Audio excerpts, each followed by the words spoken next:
said he'd worked his whole life building these machines to solve the problem. He was now almost 70 years old. 70 years old. And now he said he really thought he'd like to have the money. I claim the Longitude Prize. Thank you. And the board of Longitude said to him, no. No. They refused him the prize. He was devastated. He didn't understand what was wrong. Well, today, all we can do is remember the men on the committee weren't expert clockmakers. They were admirals, politicians, astronomers. They'd been very impressed by those brass machines up there, but they didn't understand them. They didn't know what he was doing. When he produced this, remember, it was inside its case. You couldn't see how it worked. He wouldn't explain it to them. He was trying to keep his ideas secret. They were genuinely concerned because they knew thousands of copies would be wanted. Every navigator on board every ship would want to buy 2 or 3 maybe. They had no idea how it worked. They didn't know if you could make copies. There was another reason too. You will remember, if you haven't got a clock or a watch that will work on the ship, you could do all this using astronomy, using the moon and the stars. That's what the astronomers right here at the Greenwich Observatory have been working on by Harrison's time for almost 100 years. 100 years. But they hadn't quite finished. They needed a bit more time to finish all the measurements to be able to print the book of tables, the Nautical Almanac. The astronomers said to the board, don't give this mechanic the prize. We're not going to need these tinker toys, these unreliable machines, because God's own clockwork, the moon and the stars, that's the right way to solve the problem. Well, the board said to the Harrisons, the test, the trial hadn't been fair. They insisted on a second test, second trial. William took the watch back to the Caribbean. This time they sent him to the island of Barbados for some reason. Perhaps the hotels were better. Cut a long story short, the watch worked even better. When William got it back to London again, the board really couldn't argue anymore. But in poor grace, they only offered the Harrisons half the prize. Now, half the prize, £10,000, in modern buying power, over £3 million. If it had been me, I would have said, deal, thank you very much, take the money. Not John Harrison. John Harrison was a grumpy, obsessive perfectionist. He got really angry with the board. He accused them of trying to cheat him out of the money by changing the rules.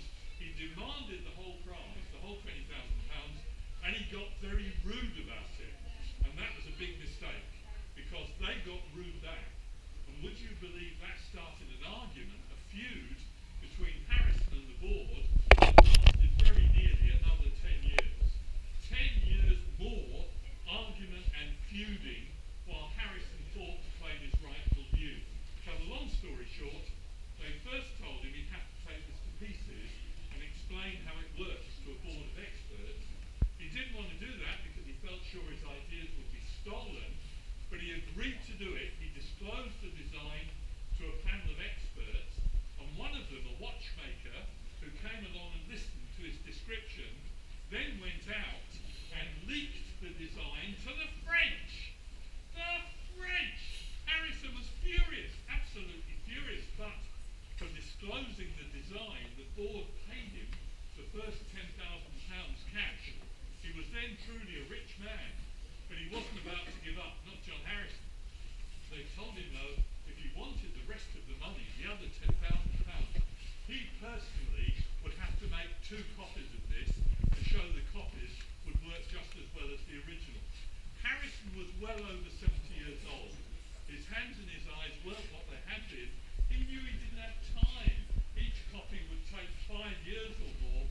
He argued bitterly they wouldn't relent.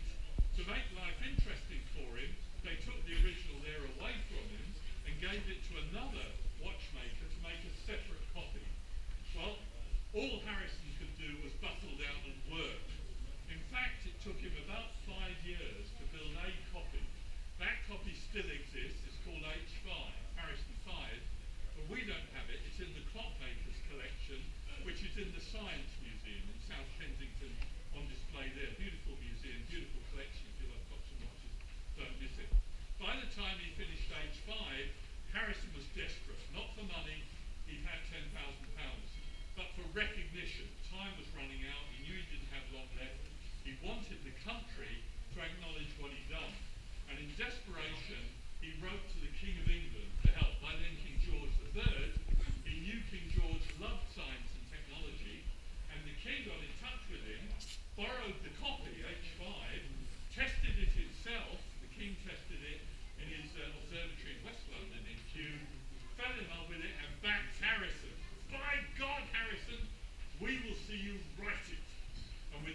William never